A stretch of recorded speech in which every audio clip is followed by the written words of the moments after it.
Dan selanjutnya kita akan langsung berikan kesempatan kepada pembicara. Selanjutnya kita lihat bagaimana kemudian dari perspektif begitu seorang guru besar ilmu hukum Fakultas Hukum Universitas Brawijaya. Kita berikan kesempatan kepada Profesor Dr. Inyoman Nurjaya SHMH. Silakan Prof.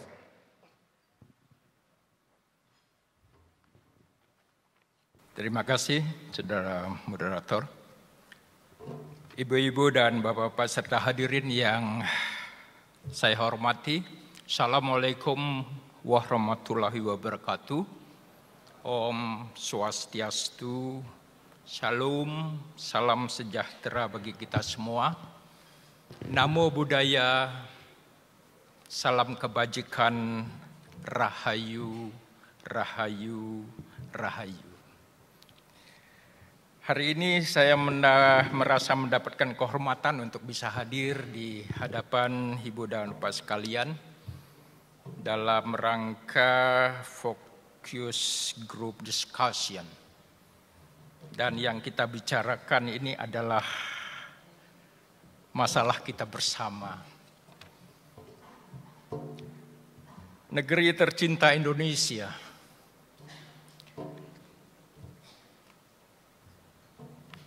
Dihadapkan pada salah satu masalah sosial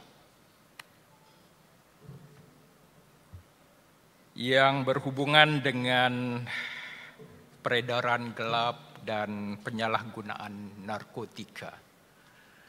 Kalau kita merujuk pada amanat konstitusi Undang-Undang Dasar Negara Republik Indonesia tahun 1945, amanatnya adalah melindungi segenap bangsa dan seluruh tumpah darah Indonesia dan untuk memajukan kesejahteraan umum, mencerdaskan kehidupan bangsa dan ikut serta dalam menciptakan ketertiban dunia berdasarkan kemerdekaan, perdamaian dunia dan keadilan sosial. Untuk mencapai itu, pemerintah menyelenggarakan pembangunan nasional, pembangunan di skala bidang kehidupan dalam rangka mewujudkan amanat Undang-Undang Dasar itu, mensejahterakan, memakmurkan kehidupan bangsa, kehidupan rakyat. Tapi kita dihadapkan pada salah satu masalah sosial yang disebut dengan kejahatan, tindak pidana. Nah, salah satu tindak pidana yang mengancam keberlanjutan, yang bisa mengancam keberlanjutan kehidupan berbangsa dan bernegara, mengancam kesehatan generasi penerus bangsa ini adalah narkotika. Narkotika sebenarnya tidak hanya sekarang menjadi masalah nasional, tapi seperti dikatakan tadi ini sudah menjadi masalah regional dan juga menjadi masalah global, internasional. Nah, Indonesia pada awalnya tahun 1970-an, 80-an sampai 90-an itu jaringan sindikat internasional itu sudah mulai beroperasi ke Asia Tenggara. Indonesia masih menjadi apa yang disebut dengan point of transit state.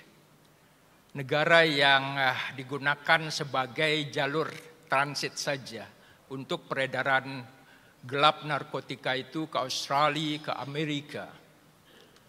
Tapi kemudian berkembang, Indonesia menjadi market yang paling menguntungkan untuk peredaran gelap narkotika itu. Oleh karena itu kemudian dari point of transit state itu dikembangkan menjadi point of market state, negara pasarnya. Dan itu yang tadi disampaikan oleh Bapak Bareskrim, pengalaman dari Granat, pengalaman dari Bapak DPR tadi. Nah, itu menggambarkan bahwa memang kejahatan narkotika itu sudah menjadi apa yang disebut dengan extraordinary crime.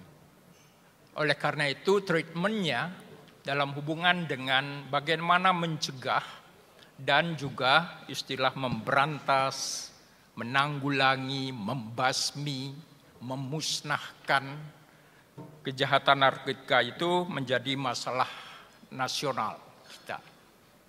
Tapi bagaimanapun juga dalam hubungan dengan membangun kebijakan penanggulangan masalah kejahatan narkotika ini menjadi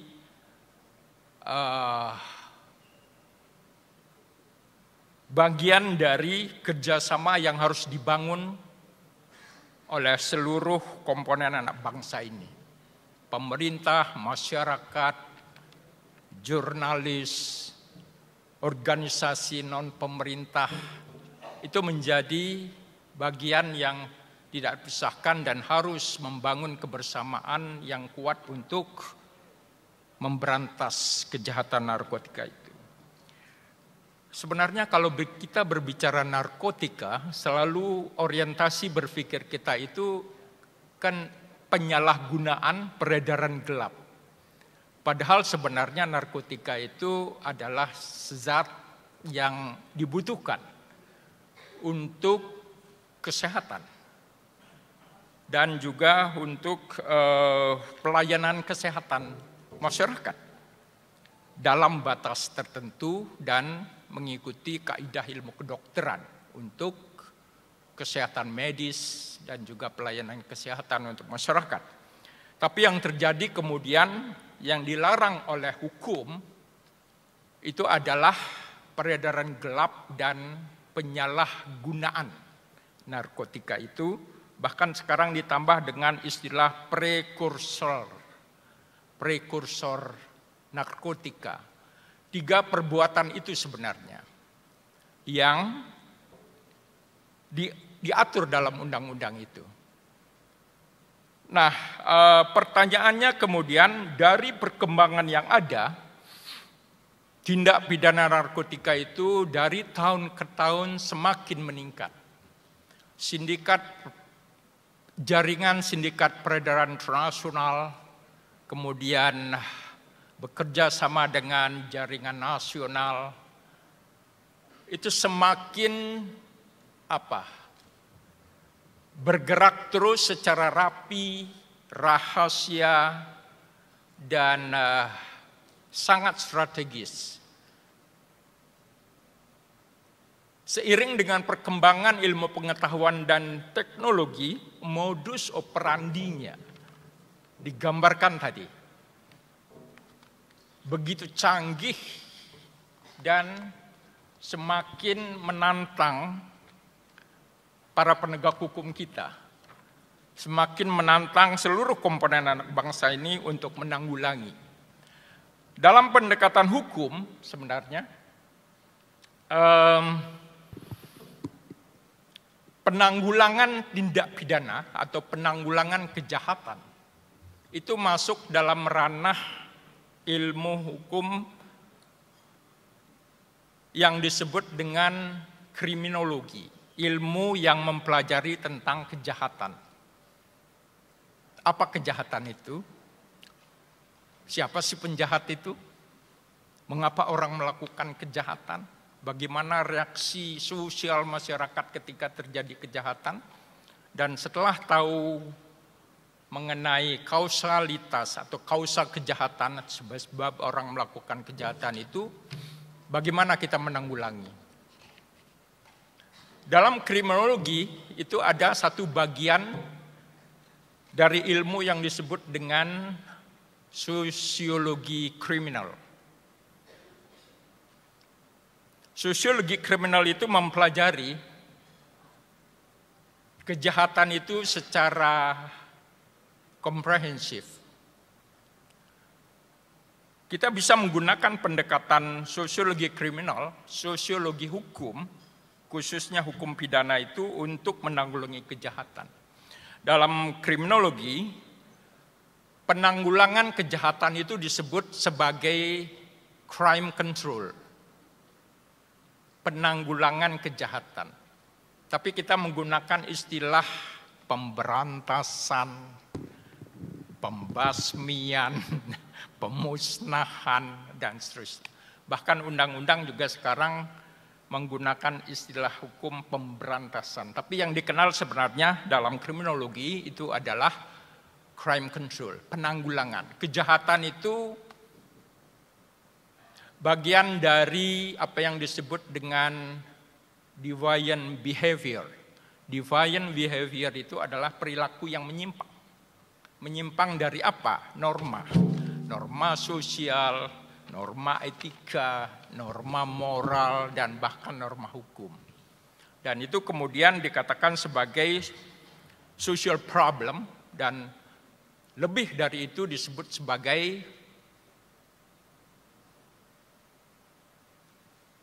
musuh sosial, social enemy. Tetapi kemudian dikatakan juga bahwa kejahatan itu memang tidak bisa diberantas. Dia selalu ada dalam kehidupan masyarakat. Inherent, melekat dalam kehidupan masyarakat itu. Oleh karena itu sebenarnya yang bisa dilakukan adalah penanggulangan, crime control. Crime control itu ada dua dimensinya. Apa yang disebut dengan prevention of crime, pencegahan kejahatan, dan yang kedua disebut repression of crime, penindakan. Itu yang disebut dengan penanggulangan kejahatan. Ya. Nah, oleh karena itu kemudian apa yang bisa dilakukan untuk menanggulangi kejahatan narkotika? Dalam bahasa hukum pidana sebenarnya disebut sebagai tindak pidana narkotika. Undang-Undang nomor 35 tahun 2009 tentang narkotika itu sudah jelas mengatur, sebenarnya tidak khusus mengatur tentang ketentuan pidananya. Di sana diatur mengenai peredaran, pemanfaatan, pengawasan, tapi juga diatur mengenai aspek hukum pidananya yang berkaitan dengan peredaran gelap, narkotika, penyalahgunaan narkotika, dan juga yang disebut dengan prekursor narkotika. Bagaimana kita akan melakukan penanggulangan kejahatan? Nah, tadi sudah disebutkan, ya, banyak pengalaman yang sudah dilakukan, tapi intinya dalam sosiologi hukum atau sosiologi kriminal, sosiologi hukum pidana, dan itu bagian dari kriminologi, ya. Dua pendekatan yang bisa digunakan yang disebut dengan prevention of crime dan juga penindakan. Kalau terjadi, tindak. Tapi dalam Kongres Narkotika yang diselenggarakan oleh the United Nations, PBB, pada akhirnya menyimpulkan bahwa pendekatan hukum yang disebut dengan penindakan itu tidak efektif. Lebih baik menggunakan pendekatan pencegahan. Ada ungkapan yang disebut dengan, sama dengan di ilmu kedokteran sebenarnya, prevention is better than repression. Mencegah lebih baik dan lebih bermanfaat untuk masyarakat daripada menindak. Ya. Tapi kalau dalam karakter kejahatan atau tindak pidana narkotika memang ada klasifikasi pelaku. Mana yang kemudian diupayakan untuk penindakan, mana yang diutamakan untuk pencegahan. Ya. Klasifikasi pelakunya itu kan ada yang penyalahgunaan narkotika untuk diri sendiri dan juga untuk orang lain, tetapi juga ada penyalahgunaan narkotika untuk tujuan-tujuan komersial. Dan ini yang berbahaya. Peredaran gelap narkotika ini Dan itu sudah menjadi bagian dari jaringan internasional. Tadi sempat disebutkan, saya baru tahu yang disebut dengan apa tadi? Golden Crescent-nya. Ya. Yang dikenal sekarang itu Golden Triangle-nya, ya, yang di Asia Tenggara. Nah, ini menarik perkembangan-perkembangan seperti ini. Tapi intinya kemudian dalam hubungan dengan penanggulangan kejahatan narkotika ini, ada teori dari Lawrence Friedman. Lawrence Friedman dia mengemukakan satu teori yang disebut dengan legal system. Dia mengatakan bahwa hukum sebagai satu sistem, norma, dia mempunyai 3 elemen, 3 unsur. Unsur yang pertama disebutkan legal substance. Legal substance itu substansi hukumnya. Peraturan perundang-undangannya dalam bahasa kita. Peraturan perundang-undangan itu kemudian dilaksanakan, ditegakkan oleh legal structure, struktur hukumnya. Ada aparat penegak hukum. Tetapi kemudian pada akhirnya yang akan menentukan itu apakah hukum itu menjadi efektif atau sebaliknya. Yang dimaksudkan oleh efektif itu adalah apakah hukum itu menjadi berdaya guna, dilaksanakan, ditegakkan, atau sebaliknya itu akan sangat tergantung pada apa yang disebut dengan legal culture, budaya hukum atau kultur hukum dari masyarakat itu. Coba kita kembalikan sekarang pada upaya kita untuk menanggulangi kejahatan narkotika ini.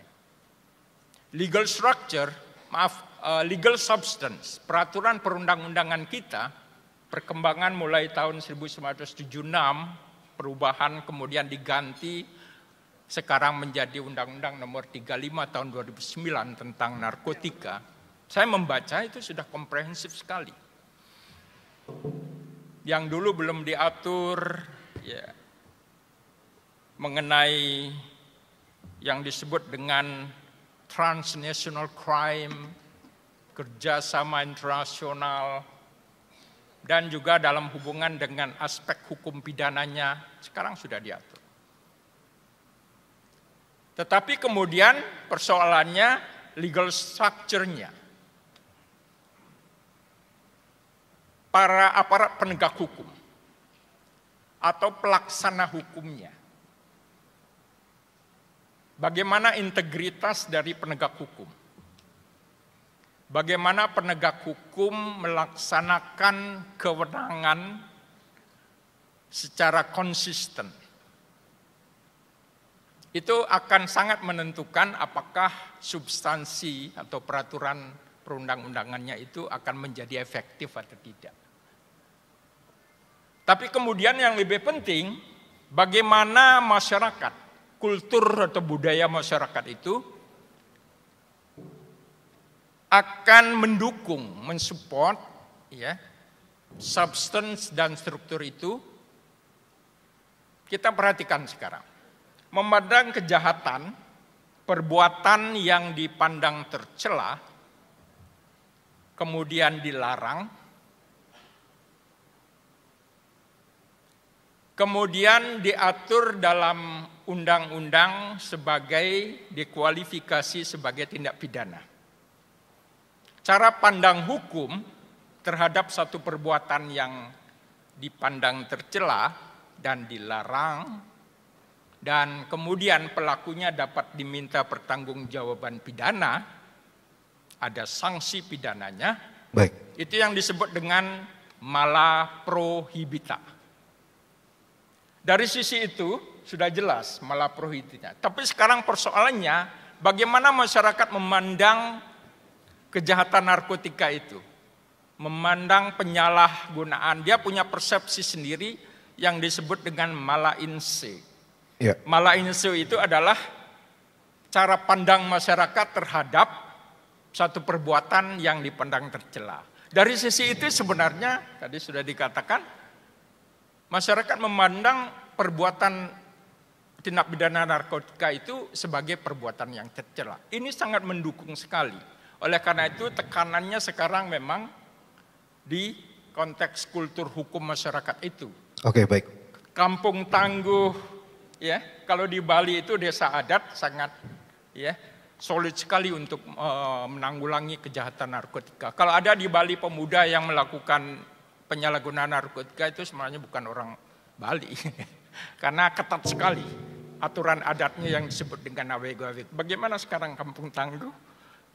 Apalagi program bersinar dan seterusnya bisa didaya gunakan, diefektifkan untuk hal itu. Baik, terima kasih Ibu dan Bapak sekalian. Terima kasih Profesor Inyoman Nurjaya. Assalamualaikum warahmatullahi wabarakatuh. Om Santi, Santi, Santi. Baik, matur suksma, Prof.